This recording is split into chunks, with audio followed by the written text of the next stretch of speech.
Why I put a reality here? Because for us it's a challenge in the beginning. We had like Canada, we are a small country to map. So we had some kind of issues. With me, including me, we have 5 people to manage that. So we had a few people to do the mapping, to do the validation, to do the things that you see in this presentation. So now, with help with FME, we have this a reality, and I show you. So, okay, this is I work from IBGE. I don't know if you knows what it means. It's the Brazilian Institute of Geography and Statistics.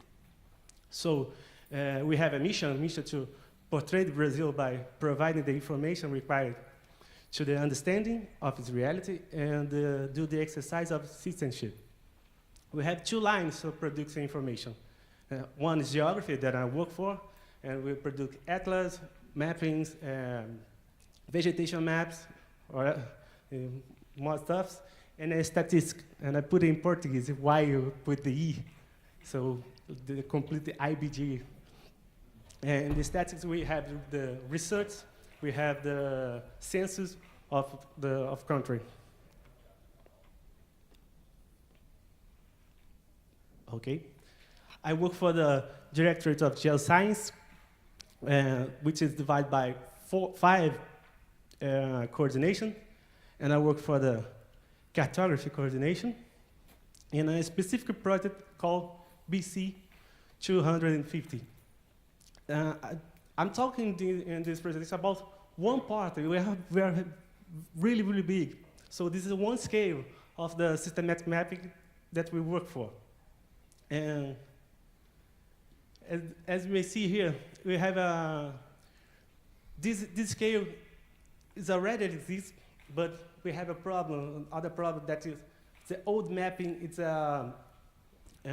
we don't have the until now we don't have the Brazil completely mapped. So this project started in 2008, and it has the object to provide the society with a planetary mapping in a scale of 250,000 by a continuous cartographic vectorial base, compatible with the accuracy of requirements of our national cartographic system and the appropriate standards and regulation of national infrastructure spatial data. We call in Brazil INDI. So what is the standard for?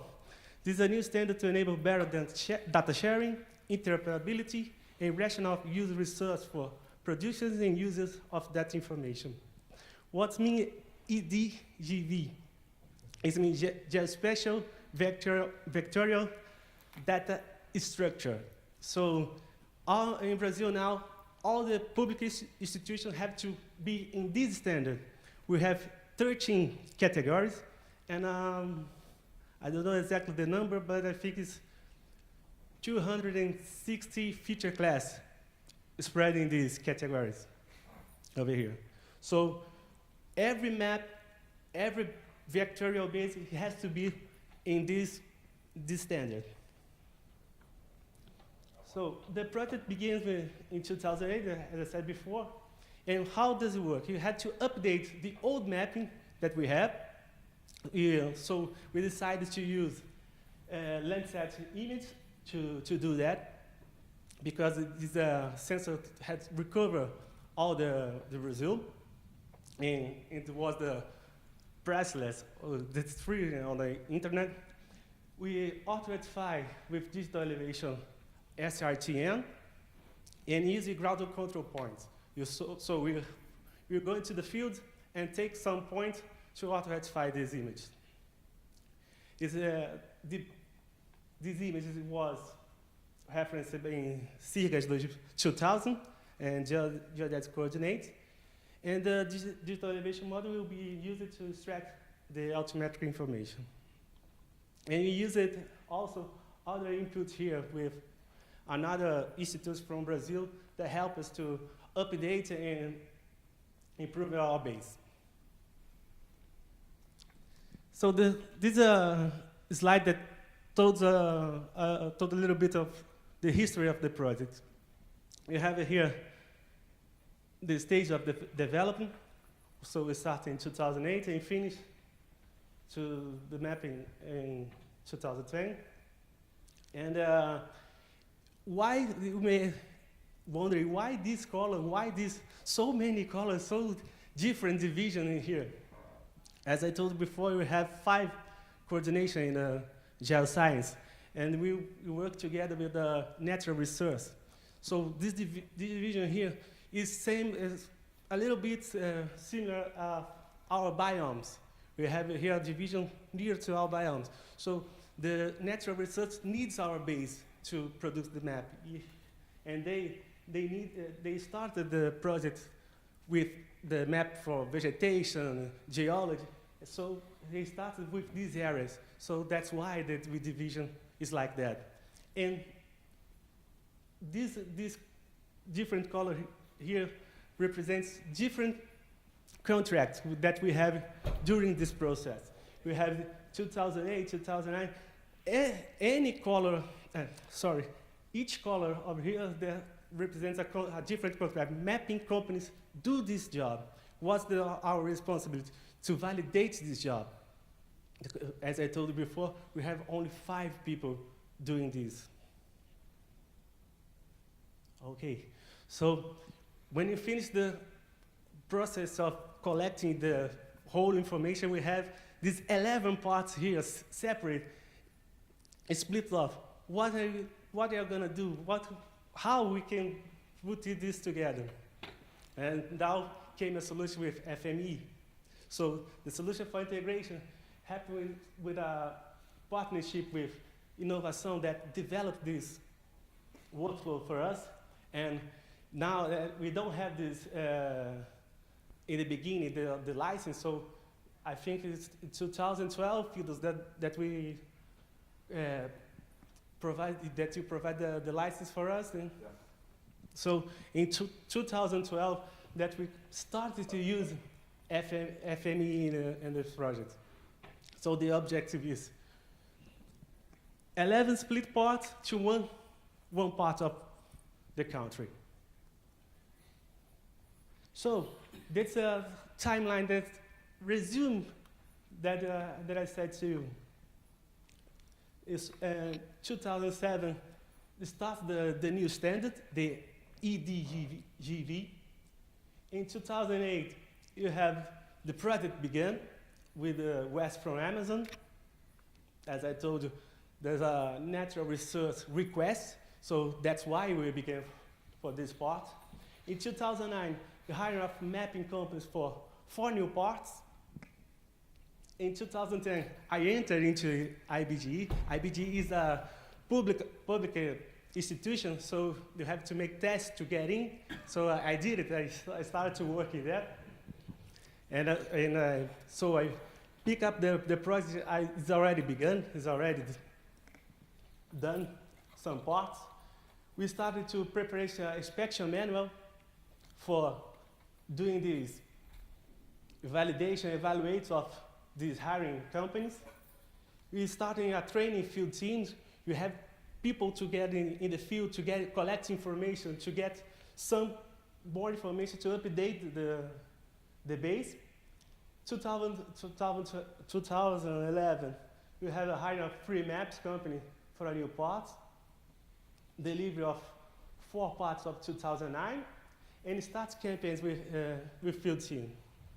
In 12, we start to use the FME, delivering, we finished the Brazil, and the whole country is available on the web, only in split parts.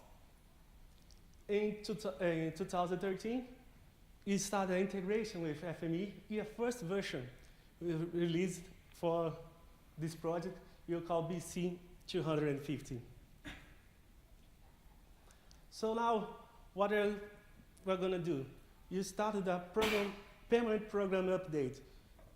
Everything, this field campaign, any information that comes from other institutes, we are doing now this update using FME, using information to evaluate, validation, these other information that come from other institutes or from the field.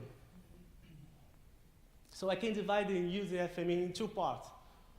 One part is integration, when you use but basically transforming formats, where you have the original data from geo database, from ArcGIS, MDB and GDB, you get this information and transform to Oracle Spatial, and in future you're going to be in PostGIS, in PostGIS. And meanwhile this transforming, you have many validation of attributes, like the president of yesterday, Mark said, you use attribute renames, attribute creators, change domains, everything is in this part. Because, as I told you, there was 11 different companies doing the job. So there's a very different quality on the work. And finally, we have the manage and enjoy information in features from the contract. And this part, using FME, the innovation was very, very important because they help us in develop the workflows. And now you have the permanent program update with validation information from this continuous vector base that I'll show you in a minute, and extract information from our gel database, Oracle PostGIS, for using inside, for users inside and outside IBGE. So that's an example of one workflow that you use. For this project, you have 470 workflows, and even more because we are developing new workflows. And as I told you, I'm in one little part of IBGE. You have other areas that are using FME. And we get a FME server license that we store our repository with this workflow that I'm working in this project. And I make attach here for validation that this workflow that you continue using. Every operator makes a little change or something in the continuous vector base. They put to FME server to run, and I keep looking, watching what is done. So these are some of workflows that we have there. And finally, this is some example that we have in Brazil. So this, I forgot to mention that we don't have the 13 categories in our scale. That's why we are in an update program. We always insert new information. So just a few examples here. Transport, economic structure, limits, hydrography. In hydrography, we have 100 registered to keep running. So it's take too long. Sometimes take a day to run the workflow. Depends the machine.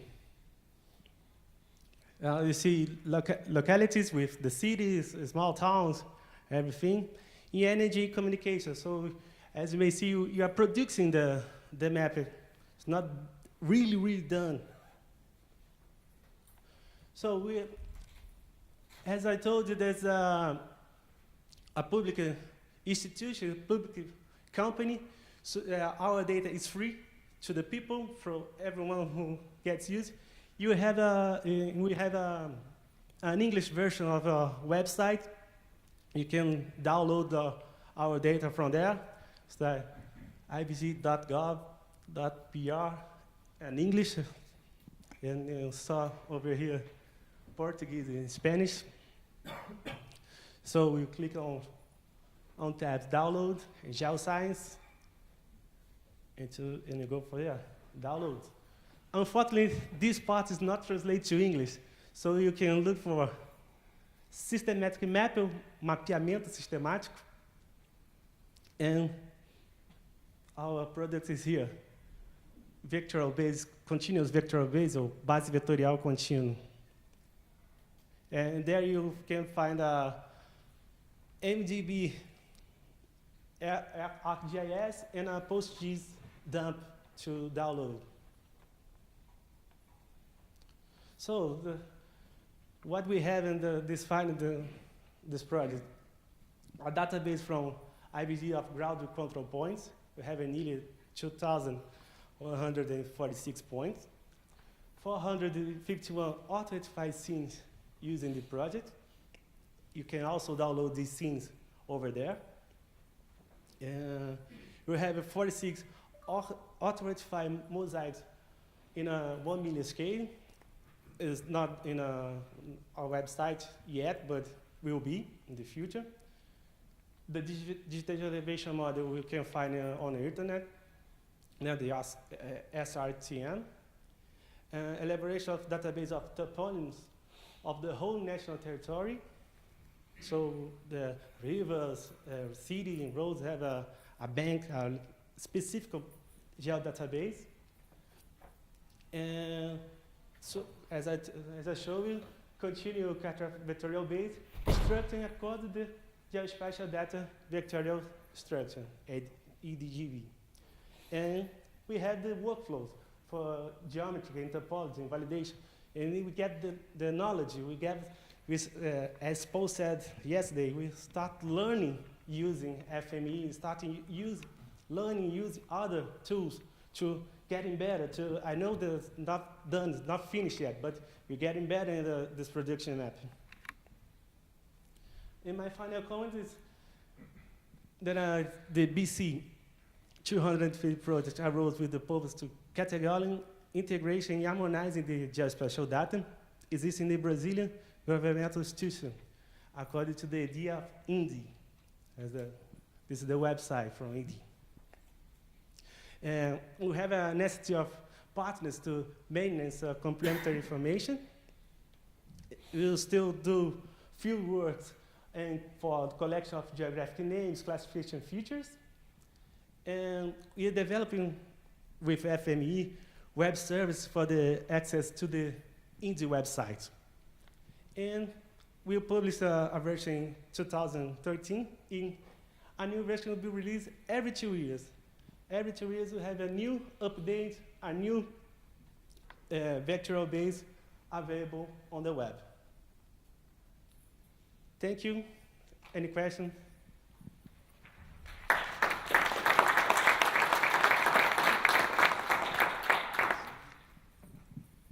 So any questions? That's obviously the use of FME for a massive project in a huge scale. I think that's what Don and Dale were talking about when they said sometimes the uses that FME is being used for are so big it's keeping them awake at night.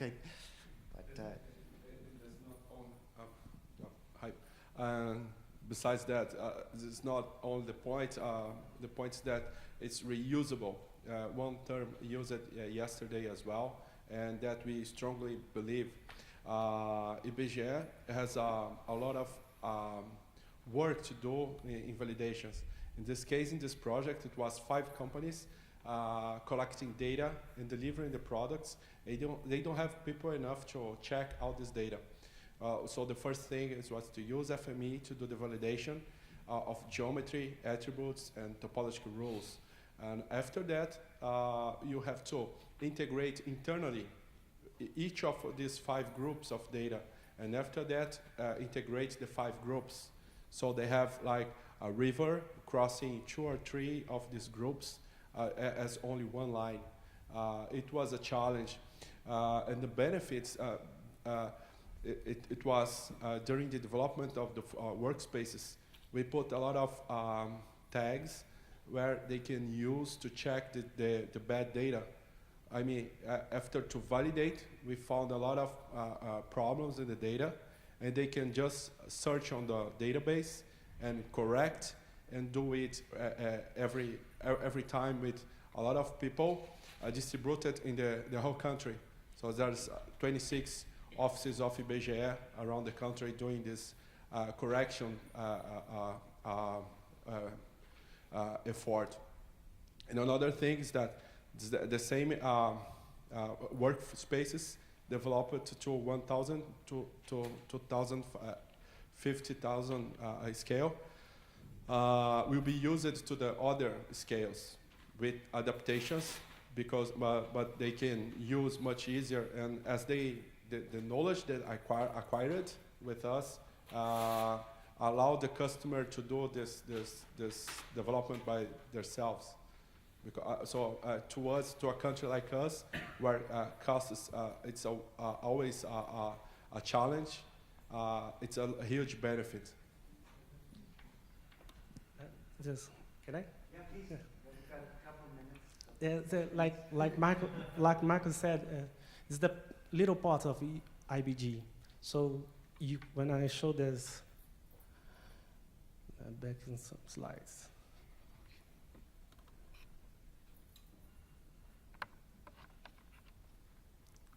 Yes. When I show this, why we're using FME server, that's the whole in Brazil we have other areas to do the mapping for us. I came from Rio de Janeiro, was the principal area to respond this, but we have other areas to do, so to do the mapping for us. So these are the main idea for using FME server, that the people can access here from, don't know if you mean São Paulo, from Fortaleza, from other cities, and doing this validation and report to us, and report what they observe to correct, and report by using this. That's the main part. We are in the beginning of this process. I think there's have to be clear. We are at the beginning of this. We have an infrastructure problem that we are solving, and we are starting to use effectively this.